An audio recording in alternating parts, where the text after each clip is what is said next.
젊을 땐 열심히 일하고 은퇴 후엔 일손을 내려놓고 편하게 살고 싶은 바람을 피력하는 분들이 많죠.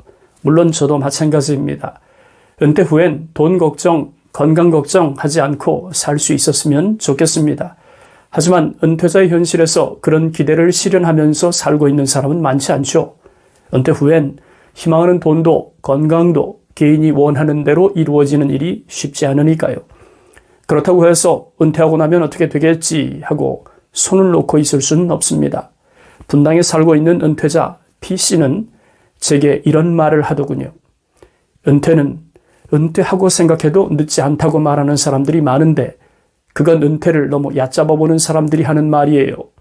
사실은 저도 그랬거든요. 하지만 직접 겪어보니까 그것처럼 멍청하고 미련한 짓이 없어요. 정말이지 후회 막급입니다.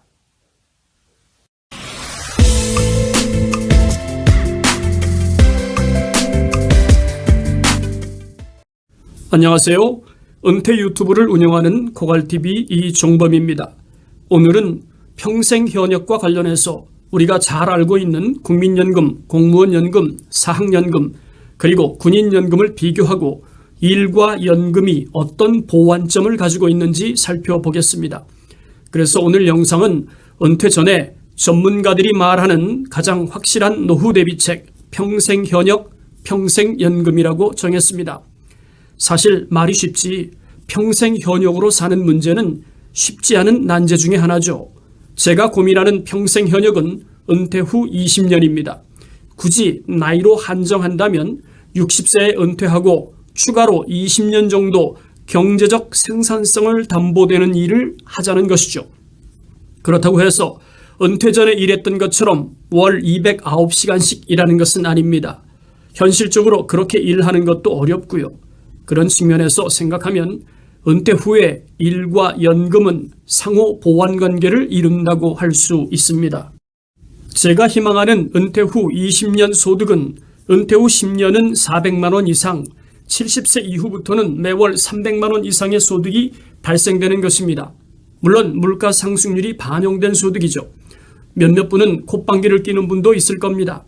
에이, 그렇게 많이 벌 수 있다고? 뭐 장난해? 이렇게 말이죠. 여러분은 어떻게 생각하십니까? 물론 쉽지 않습니다. 하지만 호기를 부린다고 생각하지는 말아주세요. 물론 모두가 그런 것은 아니겠지만 직장생활 착실하게 했다면 평생 소득이라고 할 수 있는 연금 자산이 어느 정도 기본 베이스가 될 수 있기 때문입니다. 여러분도 알다시피 국민연금은 가장 기본적인 종신소득입니다. 또 급여 소득자들이 가입하는 퇴직연금, 그리고 옵션 소득으로 가입하는 개인연금, 마지막으로 히든카드로 사용할 수 있는 주택연금을 포함하면 결코 어려운 일이 아니기 때문이죠. 물론 연금성 자산이 없다면 제가 하는 말이 와닿지 않을 수도 있습니다. 하지만 은퇴 후 상황이 어떠하든 평생 소득과 관련해서 우리가 할 수 있는 선택은 크게 보면 두 가지 패턴으로 나타납니다. 하나는 연금소득이 없거나 작으면 노동소득의 비중을 높여야 하는 것이고, 연금소득이 많다면 노동소득을 없애거나 줄일 수 있다는 거죠. 물론 투자소득이 존재하기 때문에 굳이 소득과 관련한 소득 패턴을 구분하자면 세 가지라고 할 수 있겠죠. 하지만 투자소득은 연금자산에 포함된다고 생각해 주시면 좋겠습니다. 그 이유는 은퇴 후에 투자는 극히 일부의 사람을 제외하고 대부분의 투자자는 규모도 작고 그 용도 또한 노후 생활비를 확보하기 위한 의도가 크기 때문이죠. 제가 생각하는 은퇴 후 소득은 노동소득과 연금소득을 합산한 것입니다. 은퇴 후 10년에 해당하는 60에서 70세 구간은 아직 건강하기 때문에 충분히 일할 수 있는 체력이 존재하죠. 뿐만 아니라 이 기간은 일반적으로 국민연금, 퇴직연금, 개인연금 수급자가 되는 구간이기 때문에 노동소득과 연금소득이 발생하는 구간이기도 합니다. 다만 두 가지 패턴의 소득 비중이 다를 뿐이죠. 일반적으로 이 구간의 소득 비중을 살펴보면 노동소득이 연금소득보다 우위를 점하는 사람이 많습니다. 하지만 공적연금 수령액을 비교하면 엄청난 차이가 있는 걸 알 수 있습니다. 국민연금이나 사학연금, 공무원연금을 받는 분은 예외일 수 있거든요. 2019년 기준 국민연금 평균 수령액은 272만 원입니다. 사학연금 270만 원, 공무원연금 237만 원, 국민연금 수령액은 40만 원이었으니까요. 물론 연금에 대해서 본인이 부담하는 비율엔 커다란 차이가 있습니다. 공무원연금의 경우 급여의 18%가 연금 재원으로 빠져나가는데 그중에서 9%는 본인이, 나머지 9%는 정부가 부담합니다. 마찬가지 방식으로 군인연금은 14% 중에서 7%를, 사학연금은 18% 중에서 3.706%를 정부가 부담하는 반면에 국민연금은 급여의 9%를 연금 재원으로 납부하는데 근로자와 기업이 각각 4.5%를 부담하고 있기 때문에 보험료 요율만 따지면 국민연금을 제외한 나머지 공적연금의 본인 부담률은 국민연금보다는 작게는 2.5%에서 많게는 4.5%를 더 납입하는 구조죠. 다시 말하면 더 내고 더 받는다고 할까요? 하지만 이로 인한 부작용도 만만치 않습니다. 심각한 적자를 국민의 세금으로 메꾸고 있으니까요. 다시 원점으로 돌아가겠습니다. 앞서 언급했던 것처럼 국민연금을 제외한 나머지 공적연금 수급자의 경우엔 은퇴 후 노동소득보다 연금소득이 더 많을 수도 있습니다. 물론 일을 한다는 전제에서 말이죠. 하지만 국민연금 수급자는 연금 외엔 추가 소득이 필요합니다. 노동소득이 필요한 이유죠. 도표에 표기된 것처럼 연금으로 50만 원도 받지 못하는 사람이 77%를 웃도는 상황에서 노동소득이 없다면 노후생활이 가능할까요? 그래서 앞선 영상에서 기회가 될 때마다 국민연금과 관련한 영상을 업로드했는데요. 아직 은퇴 전이라면 은퇴 후에 자신의 연금 소득이 얼마나 발생하는지 반드시 따져보고 희망하는 노후생활비를 만들기 위해서 연금 소득을 어떻게 늘릴 것인지, 그게 아니면 노후생활비를 확보하기 위해서 어떤 일을 계획해야 하는지 말씀드렸던 것입니다. 앞에서 분당에 사는 은퇴자 P씨가 했던 말 기억하십니까? 은퇴는 은퇴하고 생각해도 늦지 않다고 말하는 사람들이 많은데 그건 은퇴를 너무 얕잡아 보는 사람들이 하는 말이에요. 사실은 저도 그랬거든요. 하지만 직접 겪어보니까 그것처럼 멍청하고 미련한 짓이 없어요. 정말이지 후회 막급입니다. 은퇴 후에 연금 소득을 늘리는 차원에서 말씀드렸던 앞선 영상 국민연금의 숨겨진 가치, 혹시 나만 모르고 있는 건 아닐까 해서 이미 계속 가입자, 연기연금 신청, 반환 일시금 제도, 3가지 크레딧 제도 등을 참조하라는 말씀 기억하시죠?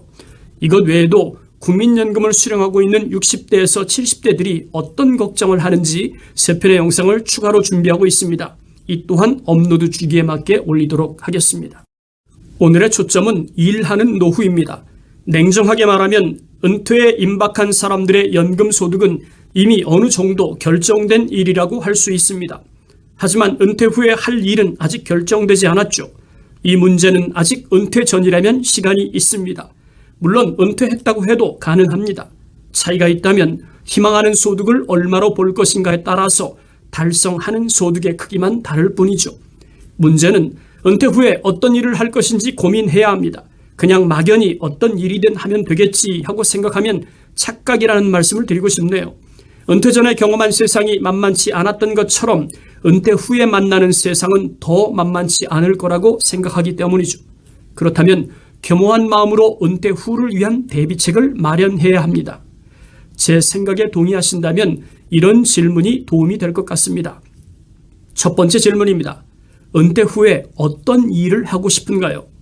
이 질문에 답하려면 단순히 희망하는 일이 아니라 진짜 은퇴 후에 할 수 있는 일을 고민해야 합니다. 희망하는 일을 해본 적도 없고 아는 것도 없으면서 막연히 하고 싶다는 상상은 절대 하지 마세요. 현실과 미래를 냉철한 시각으로 바라본 다음에 내가 정말 할 수 있는 일이 무엇인지 고민해 보세요. 이 문제가 풀려야 그 다음 해결 방법을 고민할 수 있으니까요. 두 번째 질문입니다. 희망하는 월 소득은 얼마인가요? 또 희망하는 소득은 언제까지 이어져야 합니까? 이 문제의 해답을 원한다면 노후 생활에 필요한 비용을 먼저 산출해 보아야 합니다. 이 또한 고민이 필요하겠죠. 분명히 말씀드릴 수 있는 것은 현재의 생활 수준을 유지할 수 있는 사람은 손으로 꼽는다는 것입니다. 그러므로 어느 정도 생활비를 축소해야 하는지 알려면 노년기 필요 지출액을 산출하는 시간이 절대적으로 필요합니다. 반드시 부부가 머리를 맞대고 계산해 보셨으면 좋겠습니다.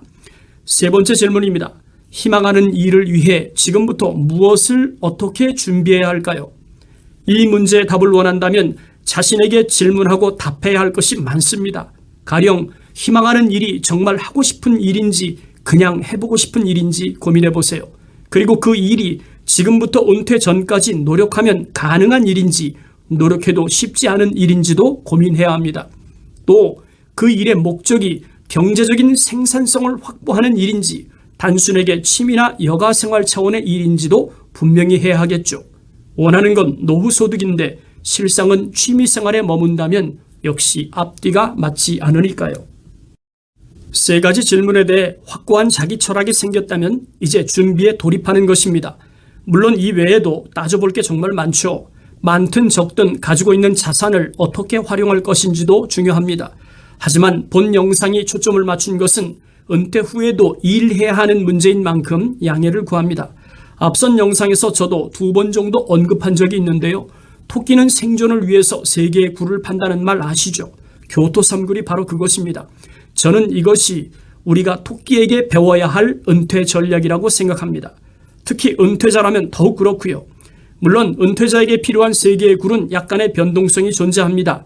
영리한 토끼도 자기가 파놓은 굴이 위험에 처했다는 것을 감지하면 지체 없이 자리를 옮기는 것처럼 은퇴 전략도 상황에 따라서 다른 굴을 파야 하는 일이 벌어질 수 있으니까요. 제가 파고 있는 은퇴 3굴은 이렇습니다. 첫 번째 굴은 직접적인 소득이 발생하는 산업 강사의 굴입니다. 이 굴은 20수년간 해오던 일의 연장이기 때문에 충분히 가능한 굴이고 비교적 탄탄한 굴 중 하나입니다.